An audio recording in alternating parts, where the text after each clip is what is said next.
As the creature faded from the circle, it felt as if reappearing someplace else, leaving the farmlands far behind.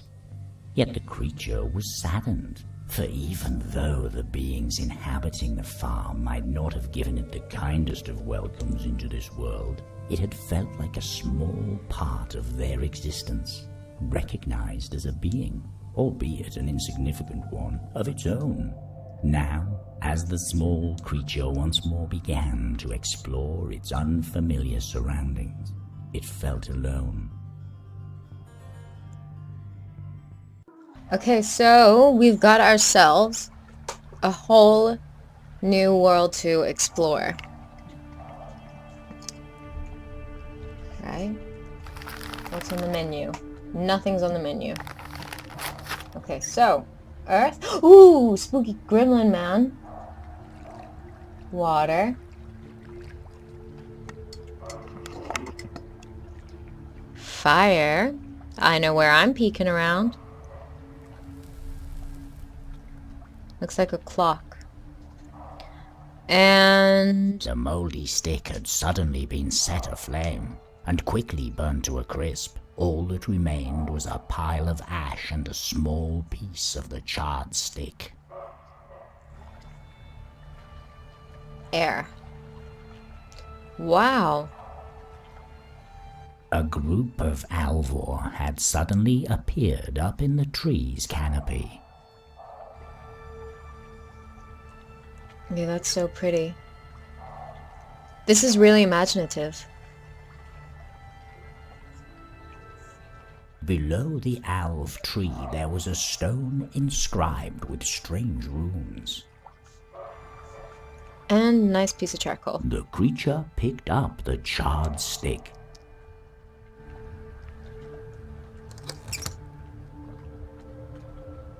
These runes look familiar somehow. The small creature thought as it moved its hand over the carved surface. Okay, so I still have my coin and my dried flowers. Now a charred piece of stick. Stick. Sometimes I just can't speak. A tree, old and robust, was standing at the edge of the lake. Along the bark there were peculiar rune inscriptions. The old tree's bark was thick and sturdy. Okay. I wonder how old I will become before I begin to wither away. The small creature thought as it marveled at the majestic tree. Aww. Okay, have a long tree. Can't speak to the guy behind. Touch it. No matter how hard it wished, the stars wouldn't come down to the small creature. Aww. How wonderful it would be if they could shine like that forever. The small creature said to itself as it dreamily looked up at the night sky. I love skies like that. Utterly beautiful. Even during a night as dark as this one, the clear sky allowed the stars to shed their light on the small creature's surroundings. Adding light. Okay, can I? The small creature had reappeared in another circle of mushrooms, much like the one the creature had entered not long ago. So these are little transportation The devices? mushroom caps felt soft and moist against the creature's hand. I guess there's no point in going back to the farm. The small creature stated with a determined nod. What do you guys think he is? Okay. The lake was still, its dark water silently reflecting the foreboding tree line. Okay. Can you touch it? The small creature was tempted to enter the water, but hesitated at the last second. The water looks awfully dark. The small creature said as it saw the rocks get swallowed up by the water over and over again. Okay. Alright, so we won't go in the water. It's okay. We got lots to do. This surely is a beautiful place. But why did the Elf Queen send me here? The creature wondered as it looked out across the glimmering lake, doubting that there would be a place for someone such as it along its shores. So... Okay, we'll start off with this.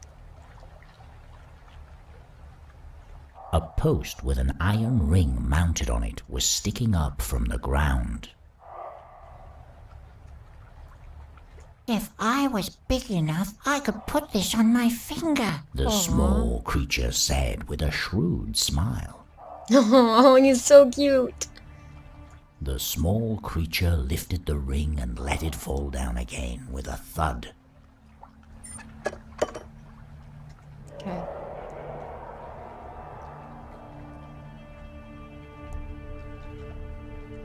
What did that one do?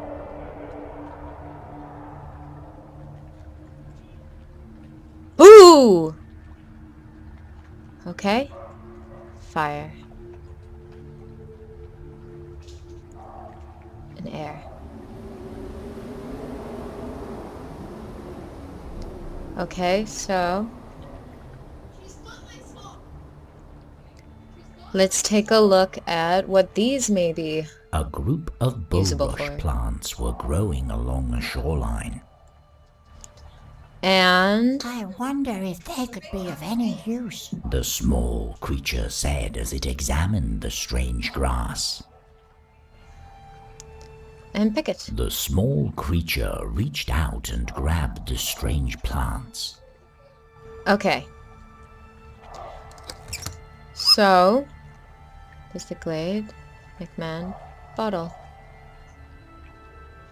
Let's take a look what he has to say about this floating bottle. It looks like there is something inside of it. The small creature thought to itself as it fixated its eyes on the bottle. And...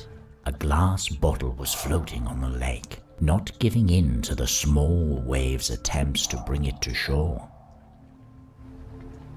let's pick it up. The water wasn't shallow enough for the creature to reach the bottle. So, what about this guy? Nakan is a being that is said to dwell within the deepest lakes and rivers of the land. Lone travelers have been known to hear his ominous song as they take a moment to rest at the water's edge. If they find themselves listening to his enchanting melody for too long, a strange urge to join him in the dark water instills itself in the unlucky traveler. All right. As the creature opened its mouth to introduce itself, Nakan began to speak. "Why, hello there, little one. Who might you be?" Nakan said with a charming smile. The creature began, but Nakan quickly interrupted. "Aren't you a talkative little one?" But The small creature tried, but Nakan interrupted once more. "Is there anything you can do besides staring like an imbecile?" Nakan continued, now with a snide smirk on his face. "Just stare at me. Stare like those pesky Alvor swirling around in the trees with their magic, flaunting their melodies as if they think them to be better than mine. Preposterous! The lake is my domain, and mine alone. If only I could leave the water, I might be able to get a hold of their secrets," Nakan muttered as he stroked his chin in thought. "Anyway, my problems with the Alvor are none of your business. Why don't you use your tiny little feet and skip away out of my sight like a little bunny? Hop, hop!" Nakan exclaimed, making a waving gesture towards the small creature. Oh yay, goody. A new task. Did we collect everything around this section? I think we have for now. Wait. Fishing net. Okay. A frayed fishing net covered in fish remains had been washed ashore. would want to eat this? the small creature said with disgust as it removed a rotten fish head from the net. After getting entangled in the fishing net for a while, the small creature finally managed to pick it up. Yay! Alright, so what have we got so far? Off.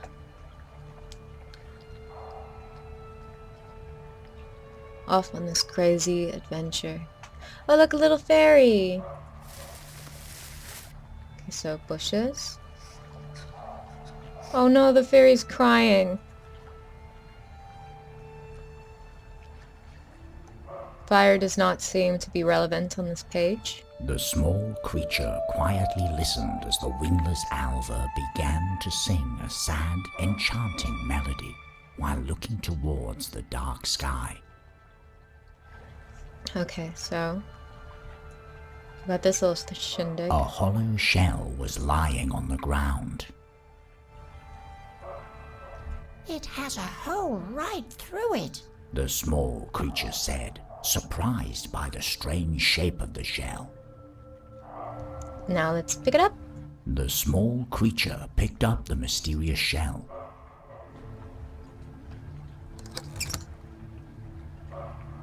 The next thing on the menu, the needles. Nettles. A row of nettles was blocking the small creature's path. I hope they aren't poisonous. The small creature thought to itself as it tried to find a way around the nettles. Alright. Can we pick them? I knew I shouldn't have touched them. The small creature said, rubbing the rash on its hand. So we've got to get around them.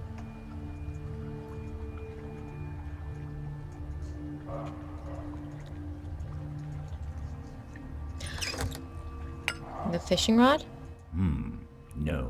No, that's not how it happened. Let's see what I've got. Bushes. Dried flowers. Hollow shell? No. Nope.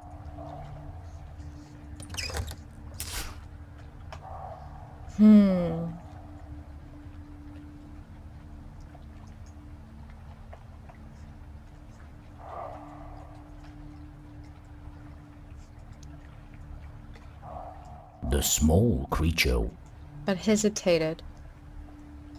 Okay. Let's think about this. So, if I can't go through that direction, I'll go back. Ooh! red toadstools had sprung up from the ground. These mushrooms look different from the ones I've seen before. The small creature thought, studying them closely.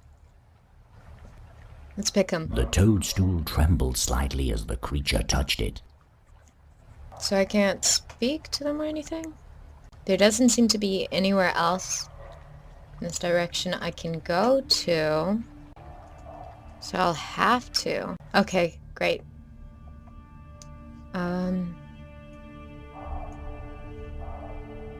A hollow ash tree, dead and colorless, was standing near the well. Nice little slug.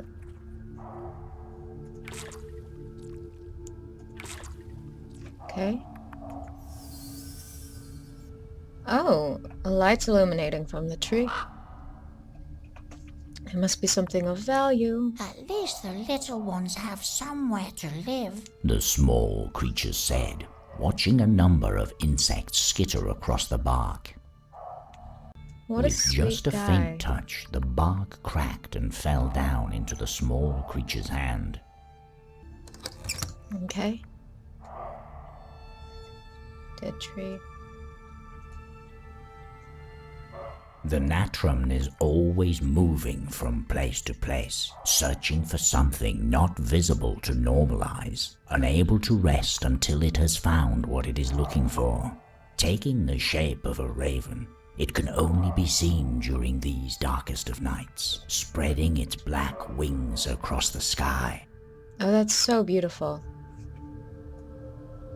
Hello! The small creature said as loud as it could, trying to get the attention of the Natram up on the tree branch. Missing its right eye, the Natram had to turn its head to see the creature. Who are you? The small creature asked politely, even though the Natram hadn't responded to its greeting. The Natram twitched its head back and forth to be able to study the creature thoroughly. Then it started to speak. Yes, I can see your past. You are a very helpful creature. Kind, yes. Risen from the grave, familiar, yes. But the future, I cannot see. No. The future lies within the right eye. Yes, the right eye will tell you what is about to come.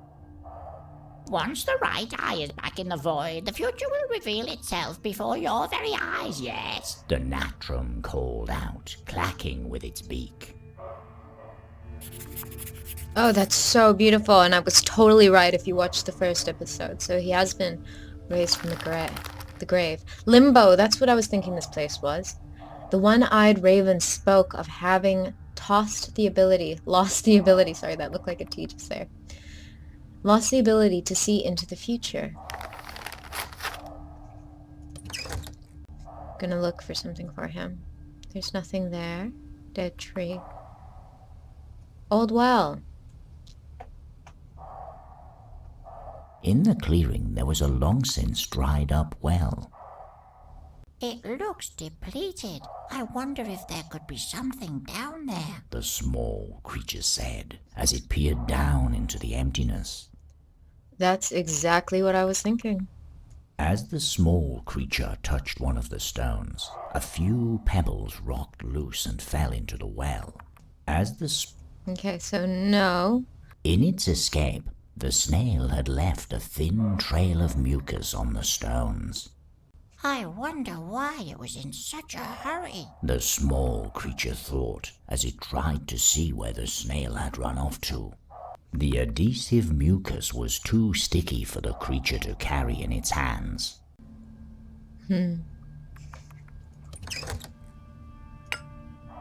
Fishing net in the well. Okay, there we go.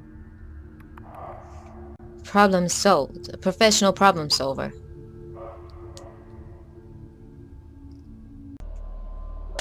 Okay. Shovel. A shovel had been struck into the ground at the bottom of the well. Looks like someone has been using it for eating. The creature said, as it flicked off some of the leftovers from the tip. After much effort, the small creature managed to pull the shovel out of the ground. Let's see what this guy now has to say. Broonscuba are guardian deities who reside in deep wells, making sure that the water is clean and drinkable. They also keep an eye out for curious children, chasing them away to prevent them falling down into the wells. Aww. A Broonscuba is usually not a particularly evil creature, but if its well gets polluted, the Broonscuba's anger knows no boundaries. But his well is empty. As the small creature reached the bottom of the well, it was welcomed by two glaring eyes, staring at it suspiciously. Hello? The small creature said, meeting the eyes' glaring gaze. The pair of eyes kept staring at the creature, as if they were waiting for something. The creature could feel the eyes burrowing into it like daggers, and began to look around the well to avoid the eyes' penetrating gaze. You have a very nice home down here in the well. The small creature said, in an attempt to get the one on the wall to talk. Without having blinked once, the eyes were still maintaining their intense stare. After a moment of silence, the Broonscuba started to speak. Well, aren't you going to say anything? You barge into my home, uninvited I might add, and you don't even have the manners to introduce yourself. Who do you think you are? I did introduce myself. The small creature mumbled, hurt by the broomscuba's harsh accusation. Not a day goes by without someone new falling down into my well. All you do is stare at me. It's rude, that's what it is. You think it's good manners to just come down here and do as you please? Where are the gifts? The knock on the lid and the water? Where is my damn water? I'm not much of a guardian with nothing to guard now, am I? The broomscuba muttered as he inspected the creature. Can you hear me? The small creature asked cautiously. Bah, this one doesn't even understand it has, by far, overstayed its welcome. The broomscuba said to himself with a sigh. Scram, come back when you got something to say. You're a real eyesore. I don't think he can hear me very well. The small creature thought to itself as it glanced at the broomscuba, still maintaining his terrifying gaze while mumbling to himself. The old man living in the well is having trouble hearing. What if I gave him a shell because we can? Yes! Can you hear me now? The small creature asked as it placed the shell in the broomscuba's ear. What? The broomscuba's fierce stare disappeared abruptly upon the surprising discovery. I haven't had any visitors speaking to me in a long time. Very well. Good manners is a rare thing these days. I suppose you could have one of the gifts I've been given over the years. Cherish it like I have, and you will surely find it useful one day. Great. I will. Thank you. The small creature said with a humble bow. Okay, what did he give me? A muddy tablet. Is there anything else I'm missing? The broomscuba was busy studying the insects on his arms and took no notice of the small creature. Can I touch him? The stench emanating from the broomscuba was indication enough for the creature not to move any closer. Okay, alright, so we'll skadoodles. Okay, so what if I take the shovel and use it with the nettles? Great. With the help of the shovel, the small creature managed to remove a large enough section of the nettles for it to pass through. Now I have nettles. A blackberry bush, rich with berries, was growing at the edge of the glade. They look really tasty. The small creature said as its mouth began to water. Let's take A some. branch covered in berries came loose as the creature grasped it with its hand. A beautiful wingless alva sat alone on a stone near the lake with her head slumping down. Hello there. I hope I'm not disturbing you. The small creature said anxiously as it approached the alva on the stone, hoping that she would not turn away at the sight of it. The alva slowly looked up at the creature as she wiped away a tear rolling down her chin. What's the matter? The small creature asked as it tilted its head in wonder. The alva gave the creature a sad look before turning round to expose her wingless back. I see. The small creature said. Please don't cry. Perhaps I can help you. Don't worry. The alva clutched her hands together and looked at the creature with pleading eyes. I might be in over my head this time. I hope I can keep my promise. The creature thought as it slowly walked away. Can I grab more I berries? think I've got enough of these. The creature thought to itself. Let's take another little walk in the back.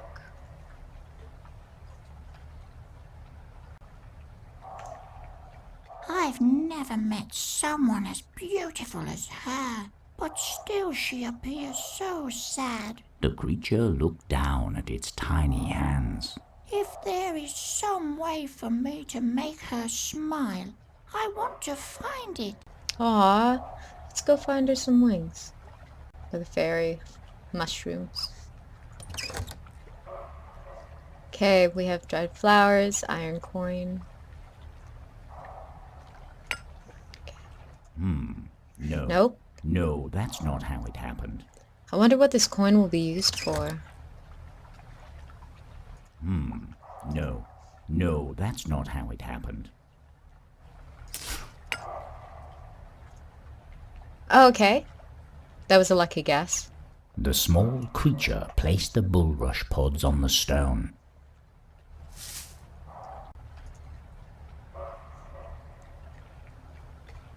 Anything? As Yes. the bulrush began to smolder, a trail of smoke emerged and began its journey towards the sky.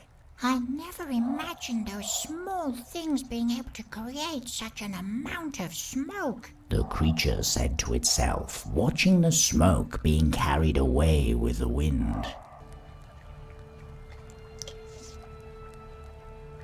As the alvor started to cough from the thick smoke, a thin trail of alv dust fell from one of them, forming a small pile on the ground.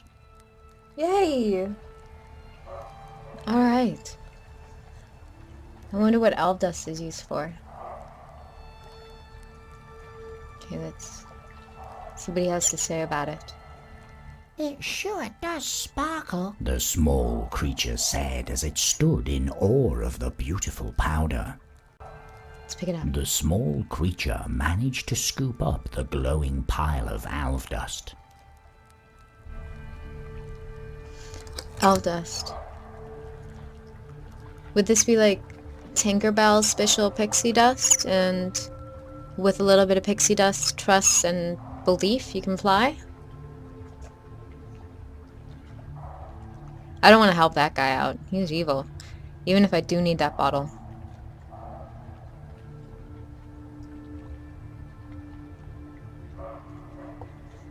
Okay.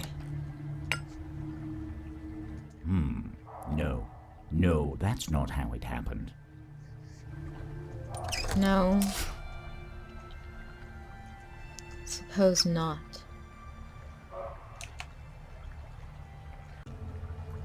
Okay. Okay. If I can't give it to her and he wants to know the secret.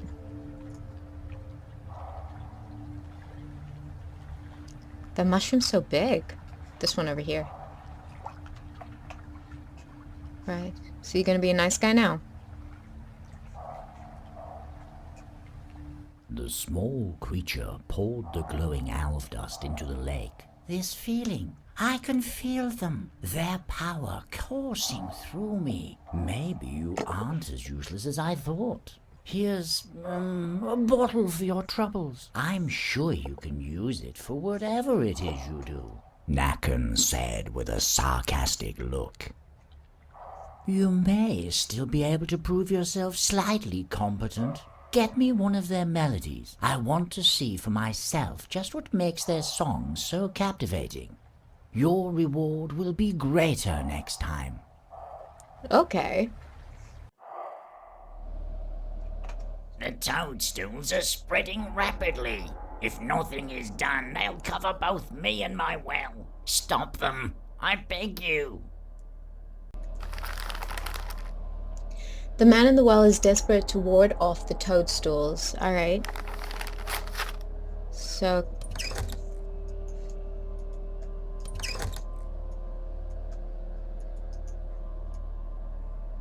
The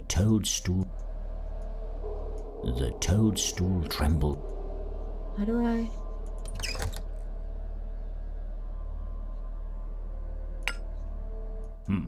No, No, that didn't happen. no, that's not how it happened.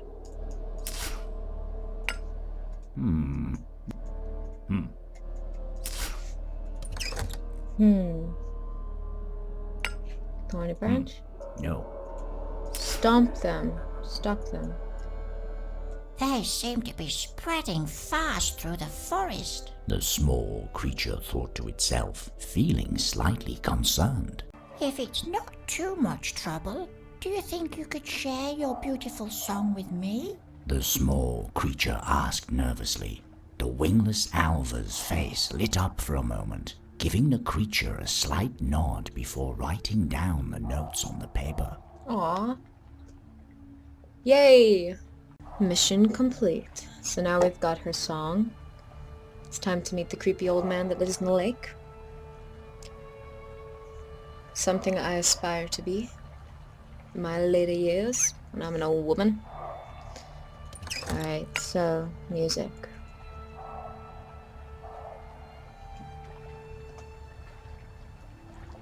Why don't you come out in the water and give it to me? It's a little cold, yes. But once you're in, that feeling will soon go away. Nope. Trust me, Nakan said with an encouraging smile. I think I have to come up with another way to give this to him. The small creature thought to itself as it stood on the shore looking out over the dark lake. Okay. No, that's not how it happened. Are you sure? Ta-da! Made a boat.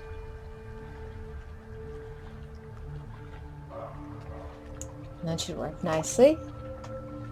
Now he can get his song, and I can get whatever's. Oh yeah. We'll add some air to the arena. I love these controls. Now, this is surprising. I didn't actually think you could obtain something like this, Nakan said, seemingly impressed by the melody written on the note sheet. Very well.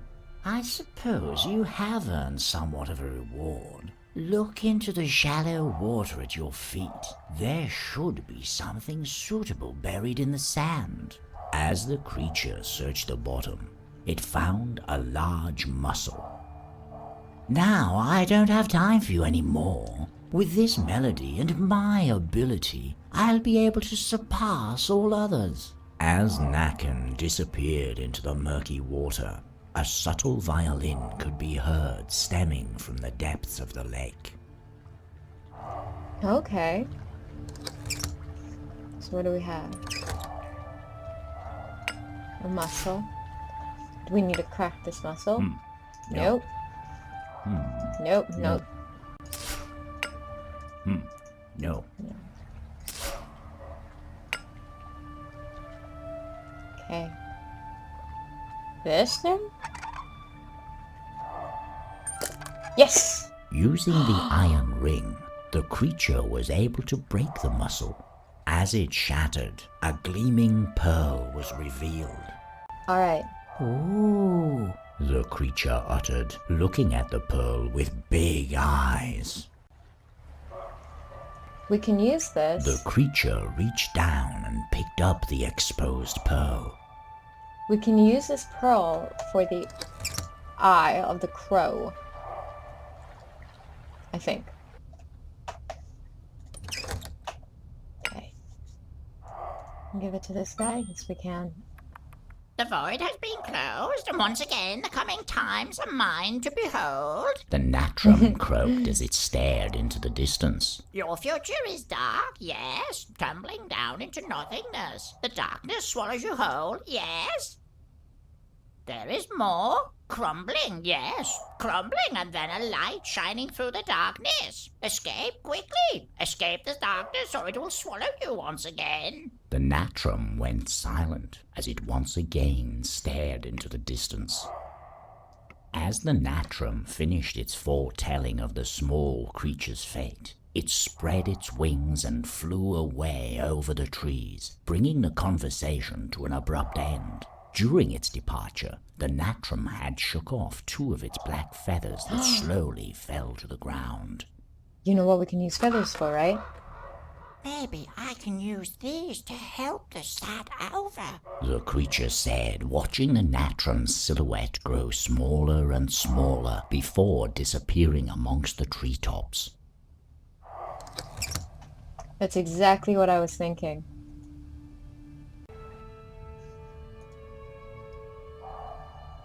And down. We slowly go. Nearly have it. There we go. Down. The toadstools are spreading rapidly. If nothing is done, they'll cover both me and my well. Stop them. Man is desperate to ward off the toadstools. Nettles. The broomscuba let out a calm sigh at the sight of the nettles. That should do the trick, at least for a while. The broomscuba looked at the creature. You need to escape this place. You can't stay here. The toadstools will soon engulf this part of the forest. Hurry! Flee while you still can. Oh, that's freaky. So that must be the darkness. Okay. As the creature turned around, it noticed the increasing amount of ominous toadstools beginning to move a bit too close for comfort. Heeding the broomscuba's warning, it decided to find a way to leave the lake. The sad Alva. The small creature suddenly remembered. Without wings, she won't be able to escape by herself. So I must take her with me.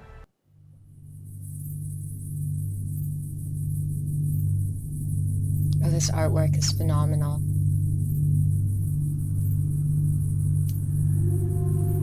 Oh, look at all the little mushrooms.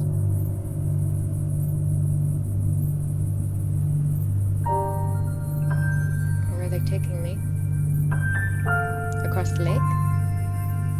They're taking me across the lake. They're good mushrooms.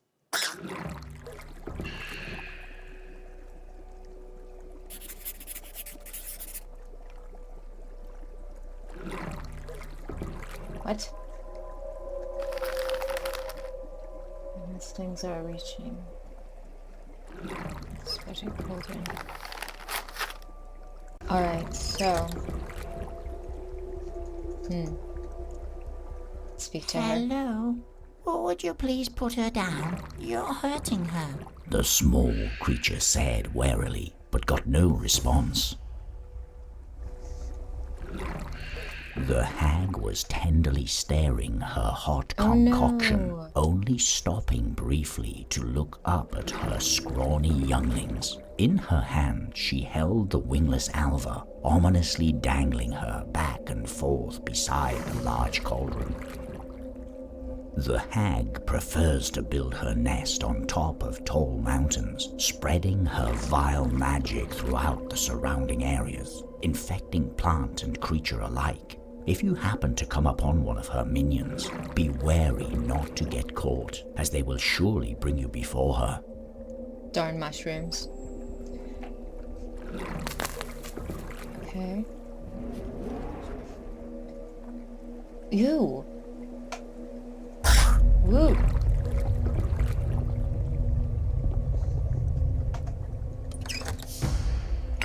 So, since she's not talking to me in the creature filled the bottle with a fresh batch of the hag's colorful brew. Okay, there we go. So she's just creating poison.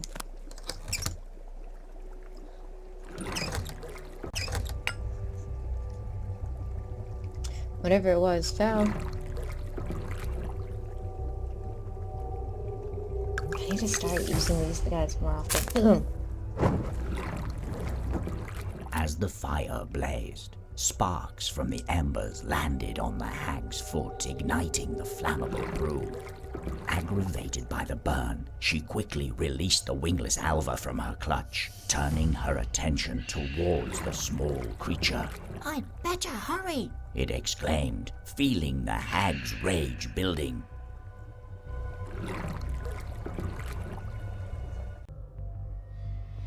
Chapter 3, Beneath the Surface. And with that said, that is the end of Chapter 2, and I hope you guys will come back to watch Chapter 3. Until then, peace out, guys.